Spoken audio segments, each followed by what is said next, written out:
Serial Anupama की कहानी में इस समय जबरदस्त बहसबाजी देखने को मिल रही है।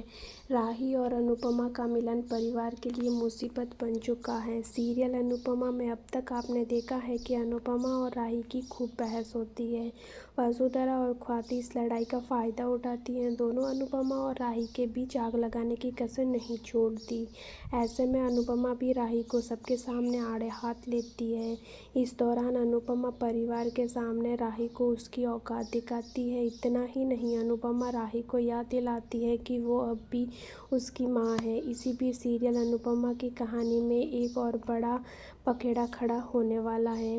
अंश कोठारी परिवार को अपनी और प्रार्थना की शादी के बारे में बताएगा। ये बात सामने आते ही गौतम अंश को पीटना शुरू कर देगा। वहीं अंश भी गौतम का गिरबान पकड़ने वाला है। गौतम और अंश की वजह से कोठारी परिवार में हंगामा मच जाएगा। गलती से गौतम परिवार को बता देगा कि प्रार्थना के पेट में पल रहा बच्चा उसका ही है।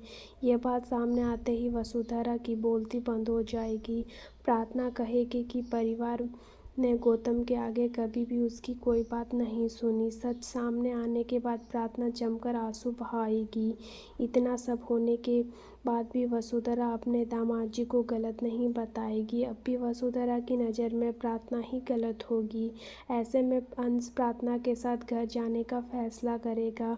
घर जाते ही अंश लीला को अपनी शादी के बारे में बताएगा। यह सुनकर लीला का बीपी बढ़ जाएगा। दूसरी तरफ प्रेम का गुस्सा गौतम पर भड़क जाएगा। गौतम परिवार के सामने दावा करेगा कि प्रार्थना और अंश की शादी नहीं होने देगी। ये बयान देकर गौतम भड़क जाएगा। प्रेम गौतम को याद दिलाएगा कि उसका प्रार्थना पर कोई हक नहीं है। ऐसे में वह उसकी शादी नहीं रोक सकता। गौतम की हरकतें देखकर ख्वाति का भी पारा हाई हो जाएगा। इन सब झगड़ों की वजह से ख्वाति अनुपमा को ही बताने वाली है कि ख्वाति दावा करेगी कि अनुपमा के कहने पर ही अंश और ख्वाति ने शादी करने का फैसला किया है। ये सुनकर वसुंधरा भड़क जाएगी।